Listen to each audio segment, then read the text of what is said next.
Bismillahirrahmanirrahim.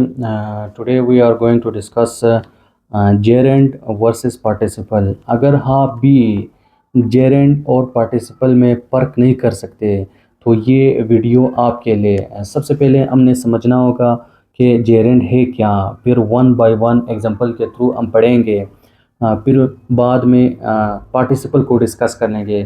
First of all अगर देखा जाए कि जो gerund है, gerund वैसे होता क्या है, अगर वर्ब प्लस आईएनजी हमारे पास नाउन के तौर पर यूज़ हो जाए तो वो जेरेंड ई होता है। इसी तरह अगर हम बात करें इनका जो रूल है जेरेंड का, क्या रूल होना चाहिए जेरेंड के लिए, इनकी रूल को समझने के लिए ये सब्जेक्ट के तौर पर यूज़ होता है। जेरेंड वैसे सब्जेक्ट की जगह पे यूज़ होता है, ऑब्जेक्ट की जगह पे भी यूज़ हो सकता है। और अगर हम बात करें प्रीपोजिशन या आफ्टर प्रीपोजिशंस, आप कह सकते हैं कि आफ्टर प्रीपोजिशन भी यूज़ हो सकता है। जो जेरेंड है आज इन्हीं को वन बाय वन एग्जांपल के थ्रू हम समझेंगे। वैसे जेरेंड होता क्या है, अगर मैं एग्जांपल दूँ, फॉर इंस्टेंस स्विमिंग। अब स्विमिंग क्या है, स्विमिंग एक वर्ब है। अगर हम आईएनजी लगा दे तो ये हमारे पास एक नाउन के तौर पर, या जब नाउन के तौर पर यूज हो जाए तो वो क्या है, जेरेंड है। अब सब्जेक्ट के तौर पर कैसे यूज होता है, अब अगर मैं इन्हीं को यूज करूँ सब्जेक्ट के तौर पर, फॉर इंस्टेंस सब्जेक्ट के तौर पर कैसे यूज हो सकता है, जो सेंटेंस में नाउन की या नाउन की जगह पे यूज हो जाए या सब्जेक्ट की जगह पे यूज हो जाए, उसको हम जेरेंड ई कहते हैं। तो swimming, swimming is good exercise. अब यहाँ पे स्विमिंग क्या है, स्विमिंग सब्जेक्ट की जगह पे यूज हुई है। जब swimming it means swim verb plus ING, ये जब जेरेंड नाउन की जगह ले ले या सब्जेक्ट की जगह पे यूज हो जाए, ये अभी सब्जेक्ट की जगह पे यूज हुई है तो ये हमारे पास जेरेंड है। अब कौन सी जेरेंड है, सब्जेक्ट, ये सब्जेक्ट की जगह पे यूज हुई है तो इसको जेरेंड ई कहते हैं। अच्छा, अगर मैं एक और एग्जांपल बयान करूँ, अगर ऑब्जेक्ट की जगह पे कैसे जेरेंड यूज हो सकता है, अब अगर मैं एक और एग्जांपल लिखूँ, I enjoy reading books, I enjoy reading books, या पे रीडिंग क्या है, रीडिंग ऑब्जेक्ट की जगह पे यूज हुए। जब ऑब्जेक्ट की जगह पे यूज हो जाए तो उसे क्या कहते हैं, वो भी जेरेंड ई है। तो जो सब्जेक्ट या ऑब्जेक्ट की जगह पे यूज हो जाए वो हमारे पास जेरेंड ई है, क्योंकि हमने पढ़ा था वर्ब प्लस आईएनजी ये मिलके हमारे पास क्या बनाता है, नाउन। तो जब नाउन के तौर पे यूज हो जाए वो जेरेंड ई है। अच्छा, एक और एग्जांपल अगर मैं बात करूँ, ये आफ्टर प्रीपोजिशन कैसे यूज होता है, एक और एग्जांपल के थ्रू हम देखते हैं। For instance E is good, E is good at painting. अब पेंटिंग यहाँ पे जेरेंट है क्योंकि आफ्टर प्रीपोजिशन यूज हुई है। जब आफ्टर प्रीपोजिशन यूज हो जाए, आफ्टर प्रीपोजिशन यूज हुई है तो इसे क्या कहते हैं, ये भी हमारे पास जेरेंट है। ये तो हम लोगों ने जेरेंट के बारे में पढ़ा कि जेरेंट वैसे होता क्या है, जो सेंटेंसेस में यूज़ होते हैं। कभी कभार आप जेरेंट का पार्टिसिपल के साथ डिफ्रेंशिएट नहीं कर सकते, इसीलिए हमने वन बाय वन एग्जांपल के थ्रू समझा। ये हमारे पास सब्जेक्ट के तौर पर भी यूज़ हो सकता है, ऑब्जेक्ट के तौर पर भी यूज़ हो सकता है, मतलब ऑब्जेक्ट की जगह पे यूज़ हो सकता है, और ये आफ्टर प्रीपोजिशन भी यूज़ हो सकता है। ये जेरेंट ई है क्योंकि अगर जेरेंट की हम डिफिनेशन कर ले, वर्ब प्लस आईएनजी को मिला के जो नाउन के तौर पर यूज हो जाए, मतलब it means a gerund is the ING form, a gerund is the ING form of a verb used as a noun मतलब आईएनजी वर्ब और आईएनजी फॉर्म को मिला के जो नाउन के तौर पर यूज हो जाए वो जेरेंट ई है। इसीलिए जो सब्जेक्ट की जगह पे यूज होता है वो क्या है, वो हमारे पास जेरेंट है। और जो ऑब्जेक्ट की जगह पे यूज हो जाए लाइक आई इंजॉय या ई इंजॉयज रीडिंग, आप सिंपल इस तरह भी कह सकते हैं, ई इंजॉयज रीडिंग, आप ये भी कह सकते हैं ई इंजॉयज रीडिंग। अब यहाँ पे रीडिंग क्या है, रीडिंग भी जेरेंट ही है। या आफ्टर प्रिपोजिशन जब यूज हो जाए तो वो भी हमारे पास जेरेंट ही है। अब अगर हम बात करें पार्टिसिपल की, वैसे पार्टिसिपल है क्या? Participle first of all participle is a verb form, ये वर्ब की एक फॉर्म है। अब कैसे फॉर्म है?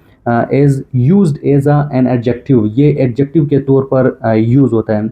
इसी तरह वर्ब प्लस जब आईएनजी या वर्ब प्लस ईएन या ईडी जब ये यूज हो जाए, एज अ एडजेक्टिव काम करे, as a as an adjective, adjective के तौर पर यूज हो जाए, उसे पार्टिसिपल कहते हैं। अभी मैं एग्जांपल के थ्रू समझा दूंगा।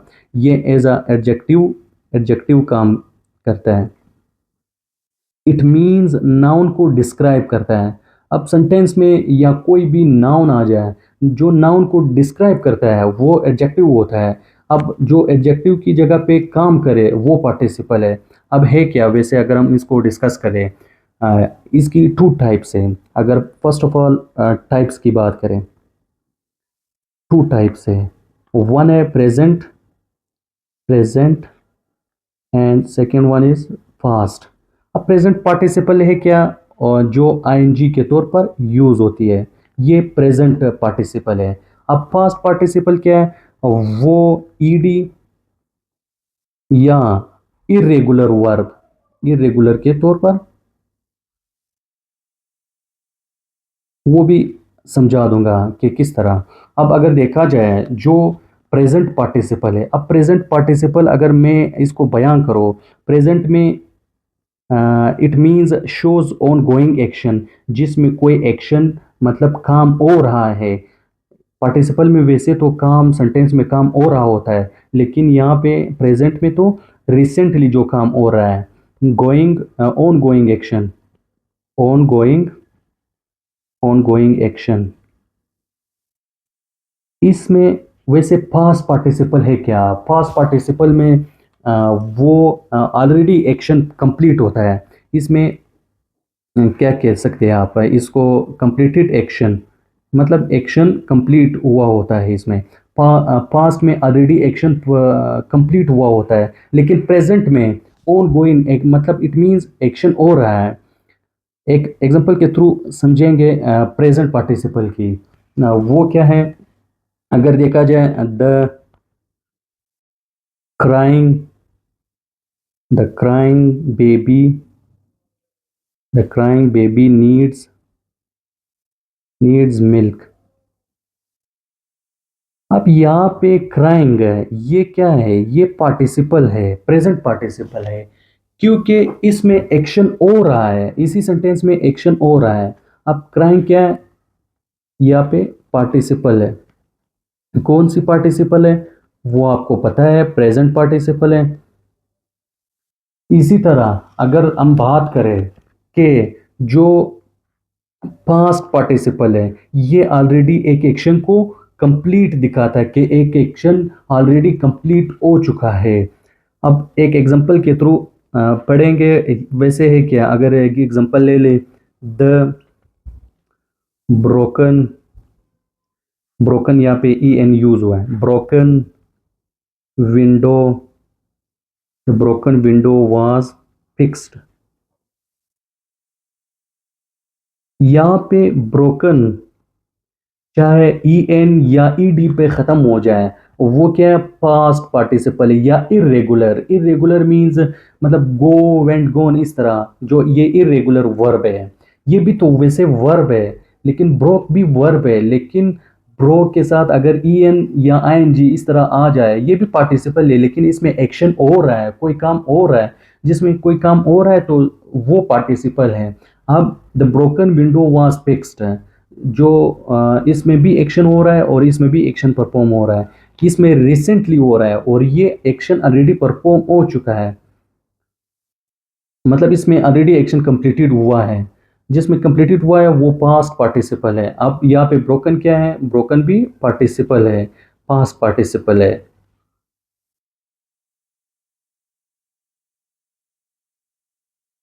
अब इसके बाद हम इन दोनों को इजी कंपैरिजन के थ्रू समझेंगे। ये तो मैंने पहले आप लोगों को जेरेंट समझा दिया, उसके बाद मैंने पार्टिसिपल समझा दिया। अभी हम मिल के इन दोनों को एक इजी थ्रू जो रूल है, वन बाय वन रूल से अभी डिस्कस कर लेंगे, जो रूल है उसको डिस्कस कर लेंगे। अब इसी को डिफ्रेंशिएट करेंगे कि जेरेंट और पार्टिसिपल। इसी तरह अगर जेरेंट आपके पास आ जाए, इट मीन्स जेरेंट ये नाउन के तौर पर यूज हो जाए, ये नाउन जेरेंट नाउन के तौर पर यूज होता है, और जो पार्टिसिपल है, पार्टिसिपल वो एडजेक्टिव के तौर पर यूज होता है। जेरेंट एज अ नाउन काम करता है और participle as a adjective, adjective के तौर पर यूज होता है। अच्छा, अगर अभी हम डिस्कस करें, ये जो हमारे पास नाउन है, ये noun can be, can replace with something.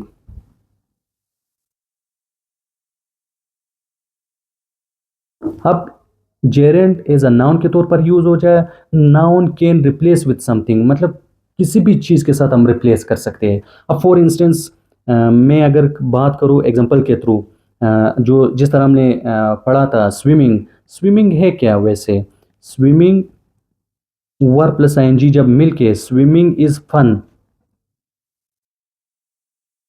अब यहाँ पे स्विमिंग, सिर्फ स्विमिंग की अगर हम बात करें, स्विमिंग क्या है, ये जेरेंट है। अब जेरेंट कैसे, अभी क्योंकि यहाँ पे समथिंग इज फन, मतलब swimming is fun, something is fun, मतलब समथिंग इज फन, ये कुछ भी हो सकता है, कैन रिप्लेस, हम रिप्लेस कर सकते हैं, मतलब स्विमिंग इज फन, अब स्विमिंग की बात हो रही तो ये समथिंग हो सकता है।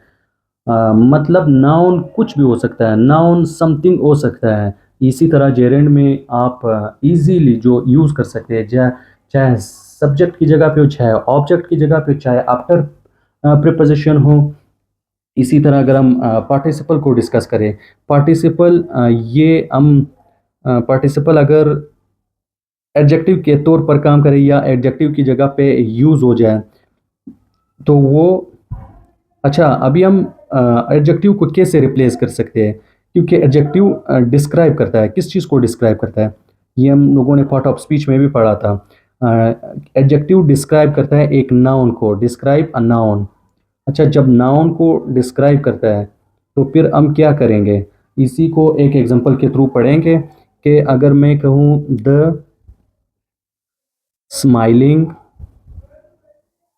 स्माइलिंग गर्ल वेव्ड, यहाँ पे काम हो रहा है, द स्माइलिंग गर्ल वेव्ड। जो स्माइलिंग है यहाँ पे, ये पार्टिसिपल है, कौन सी पार्टिसिपल है, ये प्रेजेंट पार्टिसिपल है। अब यहाँ पे स्माइलिंग क्या है, यहाँ पे गर्ल क्या है, नाउन है, तो जो नाउन को डिस्क्राइब करे वो क्या है, एडजेक्टिव है। एज एडजेक्टिव जब काम करे तो वो हमारे पास पार्टिसिपल है। आई होप आपको समझ आ रहा होगा, क्योंकि यहाँ पे नाउन है, नाउन को जो डिस्क्राइब करे वो एडजेक्टिव है, एडजेक्टिव यहाँ पे एज अ पार्टिसिपल काम कर रहा है,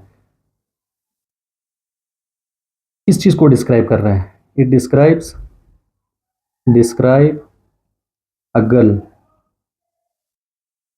एक गर्ल को डिस्क्राइब कर रहा है। अच्छा, आई होप आपको समझ आया होगा। उम्मीद है इसी तरह जो मैंने बाकी वीडियोस अपलोड किए पार्ट ऑफ स्पीच पे, नरेशन पे, एक्टिव पैसिव वॉइस पे, लेटर्स राइटिंग से रिलेटेड, एडियम्स और फ्रेजेस पे मैंने भी वीडियो बनाई है, काइंडली आप उनको भी चेक कर सकते हैं। थ्रू एग्जांपल के थ्रू प्रीपोजिशन हमने एक सर्कल रूल के ज़रिए पढ़ा इजी मेथड से।